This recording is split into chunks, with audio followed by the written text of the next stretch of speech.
So this is the Goovis G3X Pro. It's a look. We've been calling it the RoboCop headset ever since we got it here. It's interesting. It sits in this sort of XR, VR, AR market where you might find things like Xreel or Ray Neo, Vitcher.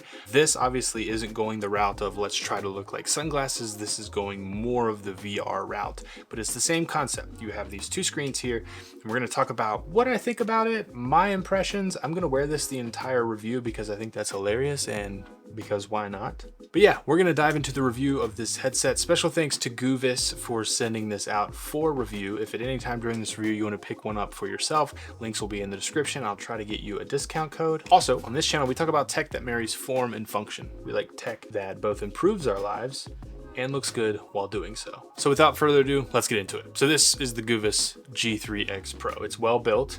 And while there's a lot of plastic here, I think that makes sense to keep the weight down. You don't want something heavy sitting on your face for extended periods.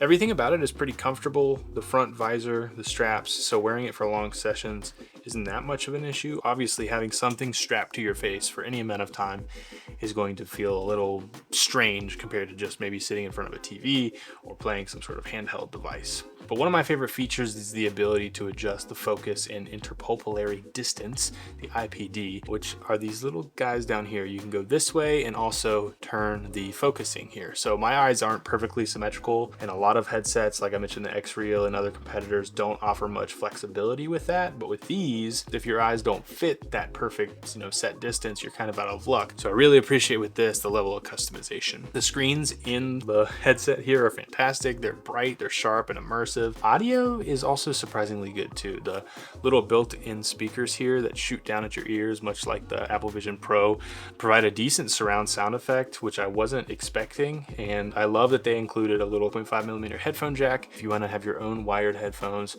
Also, they sell the ability to have Bluetooth, or if you're using something like your phone, like I am here, to plug in, you can obviously have all of that connected with Bluetooth headsets. There's a little button here for 3D mode, which is a cool feature, but I think the reality is that 3D content is getting harder to find. It's not a huge thing. And so we hopped on YouTube and looked for some 3D stuff, which was cool. There's just not a ton out there right now. Now, I do want to clarify something. This is not like an AR headset, obviously. Like, you can't see my eyes. I can't see the camera right now. I just see this screen floating in front of me. But a lot of companies that are in this XR, AR, VR space like to show pictures of people like laying on a couch with a huge screen floating out in front of them. This feels more like I have a really bright, sharp iPhone taped right here in front of me more than anything. And I think that's how Xreel feels. That's how Ray Neo feels. So I always try to set that expectation that it doesn't give off the feeling of AR like we see in the movies where like facts and figures are floating around at an arm's distance length away and that kind of thing. No, it's literally just I'm looking into goggles that have a screen inside of them. It's not necessarily a bad thing. It's just something to keep in mind expectation-wise before you buy something like this. So who do I think this is for? I'm a little unsure. I think for like drone pilots, this could be excellent. A great high-quality monitoring device. It traps all the light from getting in with these little super comfy rubber things here that are ventilated as well, so it doesn't get hot and steamy inside. If maybe you're someone who monitors like actual cameras outside where it's bright, again, this would be great for that. I think for gaming, I tested Hogwarts Legacy on Hunter, who works here at the studio, on his Steam Deck OLED, and it was pretty immersive, especially with the surround sound. But honestly, I would just rather play it on a TV or on the handheld itself. So Goovis also sent over this little IMEA, something like that, TV box, which I think this is cool. It's kind of like a portable smart TV. It's got its own battery, and I can plug in here and just have like, an Android operating system to go through Netflix and stuff like that. And I think that's great. If you just want to relax on the couch and watch something while maybe your spouse is watching something on the TV, this is a cool option for that. It comes with a remote. You can kind of just be in this entertainment world, all in this one package, battery powered and that kind of thing. All right, value for money. There's no doubt, Goovis has packed a lot into this headset. It's high quality, customizable, It offers a unique viewing experience, but when you compare it to something like the MetaQuest 3 or the 3S or whatever those models are called, which have half the cost or even less than half, it's hard to justify this price. Now, like I said, build quality and what they've done here is pretty amazing.